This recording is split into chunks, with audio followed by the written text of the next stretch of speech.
રેલવેના ડબ્બાઓમાંથી સરકારી અનાજની થતી મોટી ચોરીનું કૌભાંડ આમ આદમી પાર્ટીના નેતાઓએ ઝડપી પાડ્યું છે।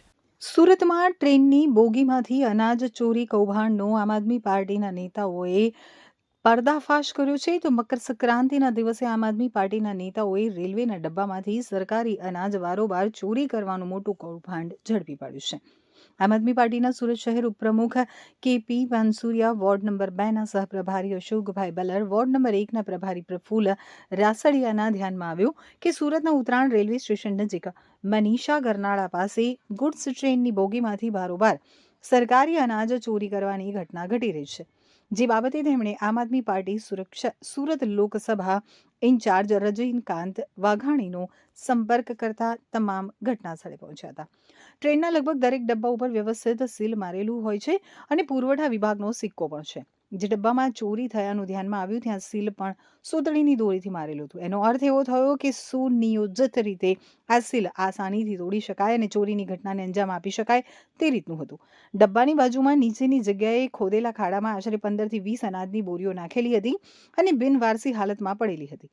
નક્કી કરેલી ફિક્સ જગ્યા ઉપર જ ટ્રેન રોકવામાં આવતી અને ડબ્બામાંથી ચોખા અને અનાજની બોરીઓ નીચે ખાડામાં ફેંકવામાં આવતી હોવાનું સ્પષ્ટ દેખાઈ આવ્યું, જેને સુનિયોજિત અનાજ ચોરીનું કાવતરું કહી શકાય। આ બાબતે આમ આદમી પાર્ટી સુરત લોકસભા ઇન્ચાર્જ રજનીકાંત વાઘાણીએ જણાવ્યું હતું કે ગરીબોના મુખનું અનાજ લૂંટી લેવાની એક ગંભીર ઘટના મનીષા ગરનાળા પાસે આવેલા રેલવે ટ્રેક નજીક પ્રકાશમાં આવી છે। અજાણી વ્યક્તિઓ દ્વારા રેલવે ટ્રેક પાસે આશરે 15 થી 20 બોરા જેટલું અનાજ ગેરકાયદેસર રીતે ઉતારવામાં આવ્યું છે। પ્રાથમિક તપાસમાં સમગ્ર ઘટનામાં મોટા માફિયાઓની સંડોવણી હોવાની શક્યતા દેખાઈ રહી છે, તેમજ આ પ્રકારની ગેરરીતિ ઘણા વર્ષોથી ચાલતી હોવાની શંકા છે। કેપી પાનસુરિયા, અશોક બલર અને પ્રફુલ્લ રાસડિયા જેવા જાગૃત નાગરિકોની સતર્કતાના કારણે આ ગરીબોના હકનું અનાજ માફિયા પાસેથી પકડી પાડવામાં આવ્યું છે। તરત જ રેલવે પોલીસને જાણ કરવામાં આવી છે। હાલ રેલવે પોલીસ દ્વારા સ્થળ ઉપર પહોંચી યોગ્ય કાર્યવાહી હાથ ધરી છે। સોસાયટી જે રેસિડન્ટ સોસાયટી એમાં રહેતા લોકો આજે ઉત્તરાયણના દિવસે એમના ધાબા ઉપર પતંગ ચગાવતા હતા ફેમિલી સાથે।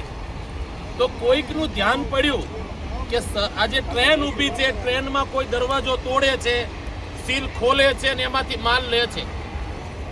એમણે વિડીયો ઉતાર્યો, અમારા કેપીભાઈને, અમારા બલર સાહેબને, અશોકભાઈને બધાને જાણ કરી।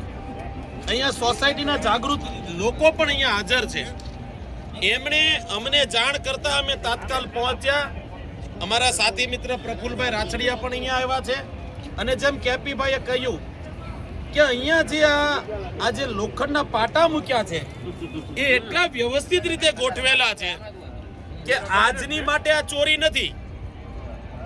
આમ આદમી પાર્ટી આજે આ ચોરી જે થાય છે એનો જે પર્દાફાશ કર્યો છે, અહીંયાના સ્થાનિક લોકોએ અમને ફોન કરીને બોલાવ્યા તો અમે એ કહેવા માંગીએ છીએ પહેલી ચોરી નથી।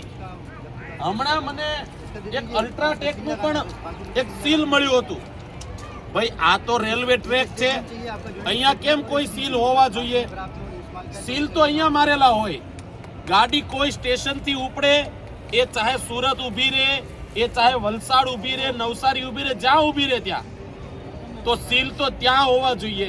અહીંયા વચ્ચે સીલનું શું કામ છે? પણ જે દરવાજા ઉપર સીલ મારેલા હોય એ સીલને કાપી નાખવામાં આવે અને આવી રીતે અનાજ બારોબાર ચોરી કરી લેવામાં આવે। તો મારું એ કહેવાનું છે કે શું આ સીલ તૂટી જાય છે અથવા તો સીલ હલકા હોય તો એ શું સરકારના માણસોને ન ખબર હોય? સરકારના માણસને બધી ખબર છે, પોલીસના લોકોને ખબર છે, ટ્રેનના ગાર્ડને ખબર છે, ટ્રેનના ડ્રાઈવરને ખબર છે।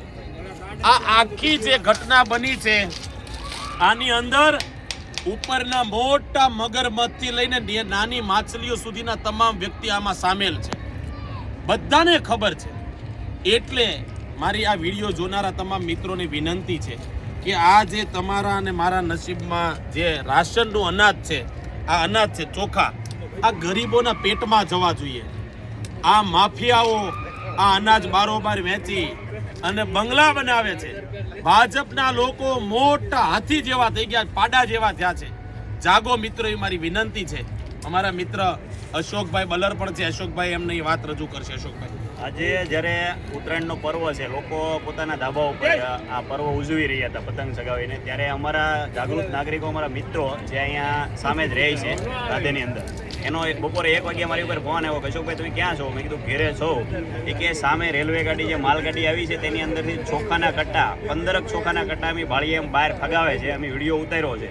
એટલે મેં એને કીધું કાંઈ નહીં, તમે વિડીયો ઉતારી લીધો છે, તમે ફટાફટ ત્યાં સ્થળ ઉપર જાઓ અને ગાડી ઊભી રહે અથવા ન ઊભી રહે તો તમે રોકો એને.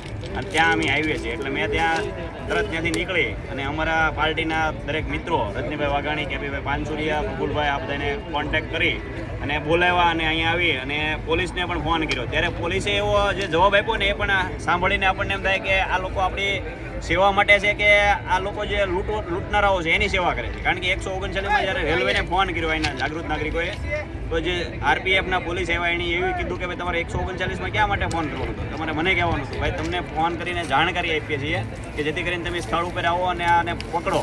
પરંતુ એણે એવું કીધું કે સ્ટેશને આવો તમે. તો જો સ્ટેશને એ લોકો જાય તો એની પહેલાં તો અહીંથી આ લોકો લઈને વયા જાય. એને કારણે આ જાગૃત નાગરિકોને કારણે આજે આ 15 કટ્ટા અહીંયા પકડાણા છે. અને અહીંયા આ પહેલી વખત નથી, અવારનવાર આ ઘટનાઓ અહીંયા ઘટે છે. કારણ કે અહીંયા આગળના ચોખા પણ પીડ્યા છે. તો આ વિડીયો આપણા ગૃહમંત્રી સુધી પહોંચાડો કે જે અમથાક એમ કહે છે કે આપણે ગરીબોને ન્યાય આપીએ છીએ. તો આ ગરીબોનું જ અનાજ છે, એને મળવા પાત્ર હતું, એ અત્યારે ક્યાંક આવડા અનાજ માફિયાઓ લઈ જાય છે. એટલે આવો કૌભાંડ બંધ થાય અને ગરીબોને પૂરેપૂરું અનાજ મળી રહે. અને અત્યારે 3 વાગ્યા છે, 1 વાગ્યાની ઘટના ઘટી છે, હજી પણ કોસંબાથી પોલીસ અહીંયા પહોંચી નથી, 2 કલાક થવા છતાં પણ. તો આ કઈ રીતની સુરક્ષામાં